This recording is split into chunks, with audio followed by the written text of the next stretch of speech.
Bonjour et bienvenue dans ce nouvel Occulte Truc. Aujourd'hui, j'avais envie de vous parler d'une création qui a fait fantasmer hommes et femmes à travers le temps.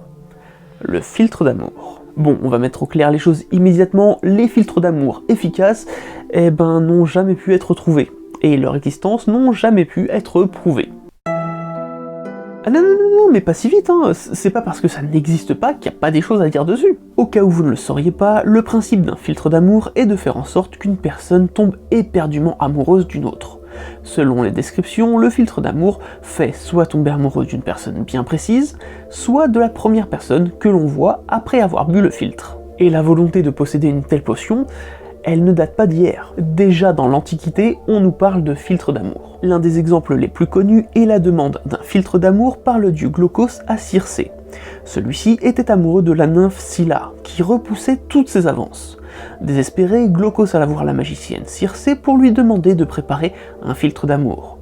Malheureusement pour lui, et surtout pour Scylla, Circé était elle-même amoureuse du dieu. Jalouse de sa rivale, elle prépara une potion de métamorphose à l'attention de Scylla, sans que Glaucos ne soupçonne son piège. Pensant qu'il s'agissait du filtre d'amour, il versa la potion dans la fontaine où la nymphe avait l'habitude de se baigner, comme lui avait conseillé Circé. Mais au lieu de tomber amoureuse du dieu, la nymphe se changea alors en un monstre hideux qui, en voyant ce qu'elle devenait, plongea dans la mer pour s'y cacher et terrifier tous les marins qui s'approcheraient un peu trop près d'elle. Et oui, il s'agit bien de la fameuse Scylla de l'Odyssée qui donnera son nom à la fameuse expression tombée de Charybde en Scylla. Quoi qu'il en soit, le filtre d'amour existe dans nos mythes humains depuis très longtemps. Même si concernant la mythologie grecque, on trouve surtout des objets provoquant l'amour, comme le bandeau ou la ceinture d'Aphrodite selon les traductions, ou encore les flèches d'or d'Eros. Mais ce n'est pas le sujet du jour. Dans les légendes les plus connues, il y a celle de Tristan et Iseut, qui daterait du XIIe siècle, mais serait peut-être issue d'un chant celte datant du 8e siècle. Quoi qu'il en soit, dans cette histoire, Tristan et Iseut boivent un filtre d'amour qui ne leur était pas destiné. Enfin, en tout cas pas aux deux. En effet, c'est la mère d'Iseut qui a préparé ce filtre afin que sa fille tombe amoureuse pendant au moins 3 ans du roi de Cornouailles, à qui elle était promise. Malheureusement, durant le voyage entre l'Irlande natale d'Iseut et la Cornouaille, la servante d'Iseut la donne par erreur à Tristan, pensant qu'elle lui donnait du vin. Tristan et Iseut boivent de ce vin qui est en fait la potion d'amour, et tombent éperdument amoureux l'un de l'autre. Et il s'avère que Tristan est le neveu du roi de Cornouailles, à qui est promise Iseut. Bon, je vous passe toutes les péripéties liées à cette histoire pour en venir directement à la fin du sortilège. Comme prévu par la mère d'Iseut, au bout de 3 ans, la magie arrêta d'opérer. Toutefois, après toutes ces années d'amour magique, les protagonistes étaient réellement tombés amoureux, mais avaient enfin la possibilité de s'éloigner l'un de l'autre pour éviter plus de catastrophes. Des années plus tard, Tristan, grièvement blessé, fit appeler Iseut pour qu'elle le guérisse par magie. Oui, parce que Iseut a de la magie de guérison. Parce qu'il y avait besoin d'un soigneur dans le groupe quand même. Mais la femme de Tristan, qui s'appelle d'ailleurs également Iseut, voilà, lui fit croire qu'elle ne viendrait pas, alors qu'elle était en chemin. Tristan se laissa mourir, et Iseut, arrivant donc trop tard, mourut de chagrin. Grosse ambiance.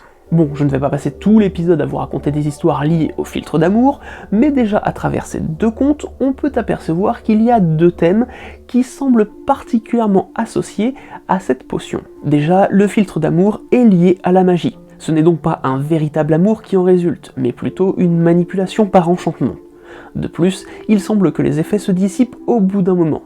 Vous avez peut-être d'ailleurs en tête les filtres d'amour évoqués dans Harry Potter, qui sont eux aussi à durée limitée. La Mortensia ne crée pas vraiment un sentiment d'amour, ce serait impossible, mais elle provoque une puissante attirance, une obsession. Et le deuxième point soulevé est la conséquence de l'utilisation d'un filtre d'amour. Dans les récits, le filtre d'amour a souvent pour conséquence de créer la discorde entre certains personnages, que ce soit dans le cas de Circé, qui a fini par transformer Scylla en monstre, dans le cas de la femme de Tristan qui le laisse mourir par jalousie, et dans le songe d'une nuit d'été de William Shakespeare, Puck, une créature féerique, se sert d'un filtre d'amour sous les ordres de son maître Oberon, mais se trompe de cible.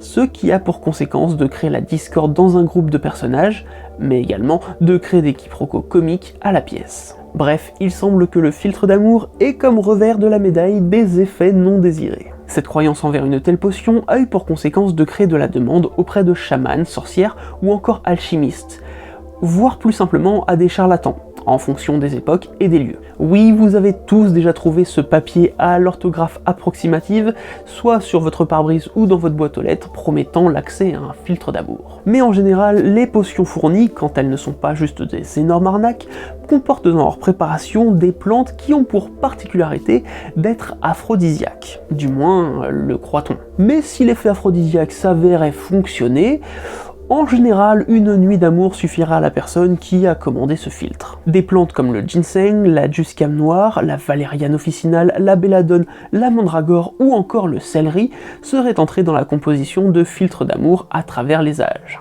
Mais pour la plupart de ces plantes, le seul lien présumé avec l'amour est une augmentation de la pression artérielle, voire un effet vasodilatateur qui aurait pour conséquence d'améliorer les performances au lit. Mais le plus drôle reste tout de même la conséquence liée à chacune de ces plantes. Le ginseng, par exemple, peut créer de l'hypertension artérielle, mais aussi une diarrhée. La jusquiame noire, qui a quand même été mentionnée dans le grimoire nommé Les Admirables Secrets d'Albert le Grand comme une plante magique aux effets aphrodisiaques, cause à forte dose spasmes, hallucinations ou encore arrêt respiratoire. Mais dans le grimoire, il est plutôt conseillé de la porter sur soi, donc ça va.